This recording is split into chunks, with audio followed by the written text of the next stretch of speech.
Year's Eve. In case you're wondering what I'm doing in my room at 9 p.m. on New Year's Eve, let me fill you in. Earlier today, me and Manny were horsing around in the basement. I found a tiny black ball of thread on the carpet, and I told Manny it was a spider. Then I held it over him, pretending like I was going to make him eat it. Yaw! Scream! Squeal! Right when I was about to let Manny go, he slapped my hand and made me drop the thread. And guess what? That fool swallowed it. Manny being a fool and swallowing the thread in one gulp.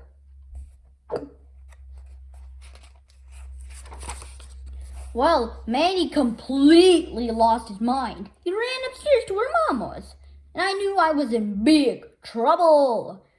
Manny told Mom I made him eat a spider. I told her there was no spider, and that it was just a tiny ball of thread. Mom brought Manny over to the kitchen table. Then she put a seed, a raisin, and a grape on a plate and told Manny to point to the thing that was the closest in size to the piece of thread he swallowed. Manny took a while to look over the things on the plate. Point to the thing that's closest in size. Seed, raisin, grape. Then he walked over to the refrigerator and pulled out an orange. Closest size, orange. So that's why I got sent to bed at 7 o'clock and I'm not downstairs watching the New Year's Eve special on TV. And that's also why my only New Year's resolution is to never play with Manny again.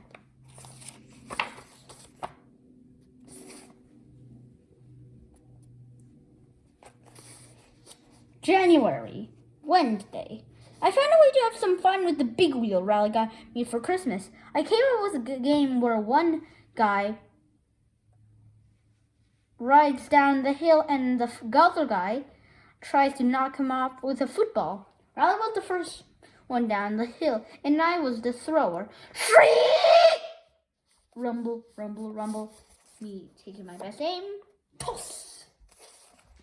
It's a lot harder to hit a moving target than I thought. Plus, I didn't get a lot of practice. It took Riley like 10 minutes to walk the big wheel back up the hill every time after every trip down.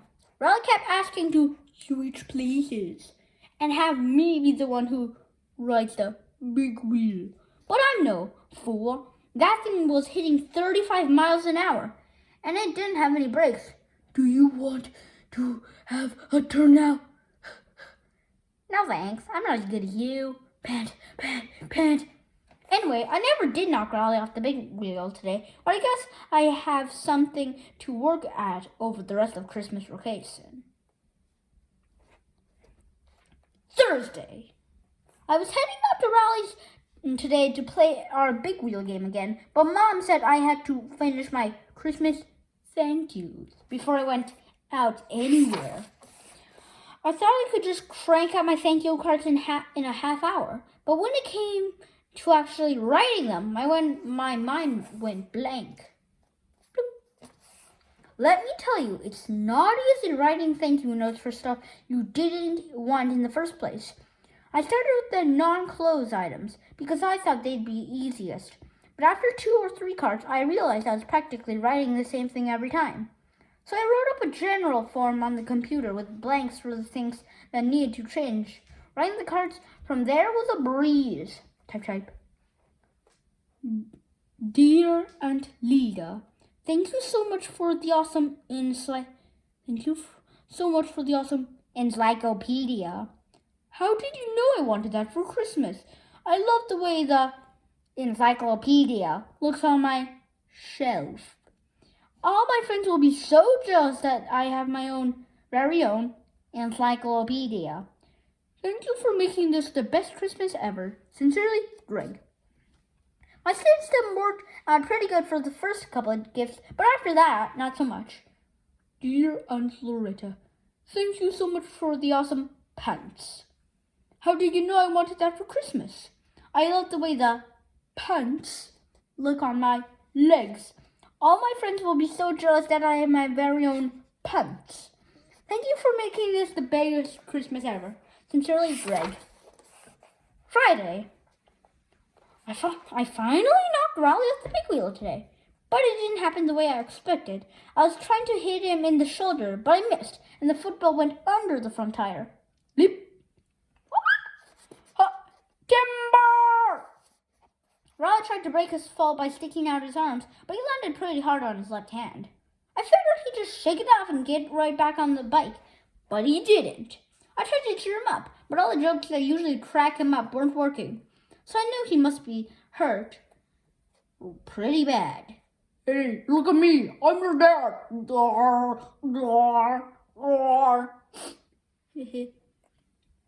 Monday. Christmas vacation is over and now we're back at school. And you remember Riley's big wheel accident? Well, that fool broke his hand.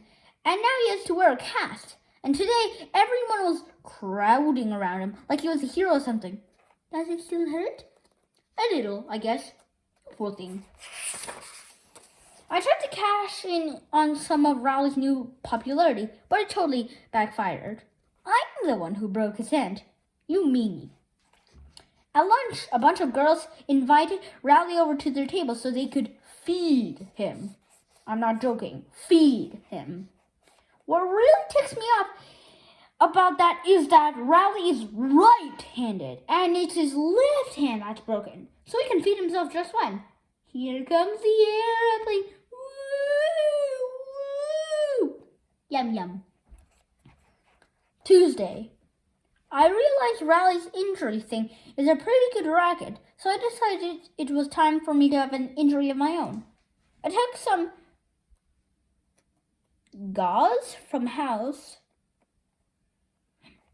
home and I wrapped up my hand to make it look like it was hurt. It's a raging infection caused by a splinter that was left untreated. I couldn't figure out why the girls weren't swarming me like they swarmed Riley, but then I realized what the problem was. See, the cast is a great gimmick because everyone wants to sign their name on it, but it's not exactly easy to sign gauze with a pen. So I came up with a solution that I thought was just as good. Would you like to be the first one to sign my sympathy sheet? The idea was a total bust too. My bandage did end up attracting attention from a couple of people, but believe me, they were not the type of people I was going for. Can I peek at your infection? Go away! Monday. Last week we started the third quarter at school, so now I have a whole bunch of new classes. One of my classes I signed up for is called Independent Study. I wanted to sign up for Home Economics too, because I was pretty good at Home Ec 1, but being good at sewing does not exactly buy you popularity points at school. Hey look, Drake has a purse! Actually, it's an embroidered book bag. Okay, Percy. Anyway, this independent study thing is an experiment they're trying out at our school for the first time. The idea is that the class gets assigned a project, then you have to work on it together with no teacher in the room for the whole quarter.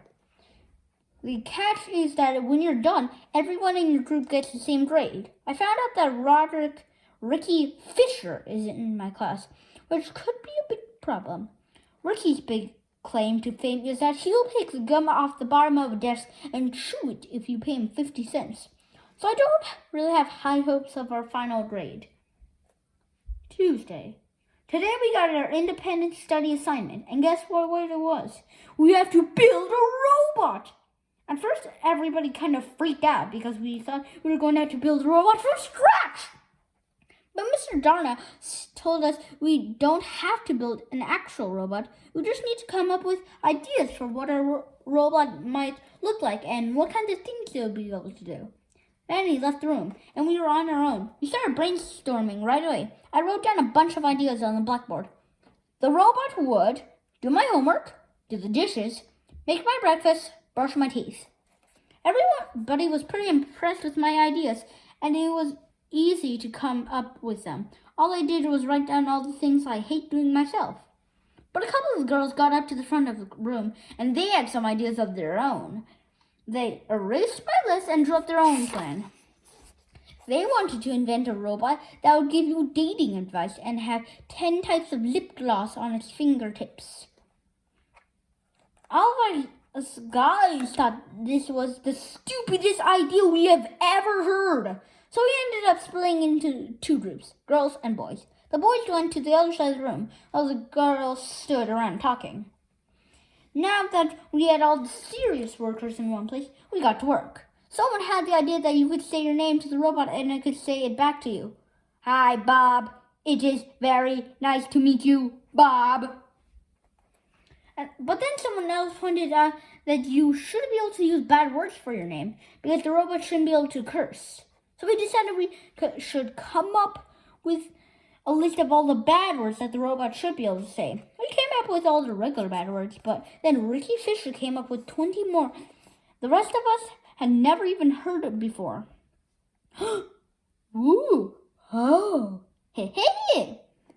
So Ricky ended up being one of the most valuable contributors on this project. Right before the bell rang, Mr. Darnell came back to the room to check on our progress. He picked up the piece of paper we were writing on and read it over.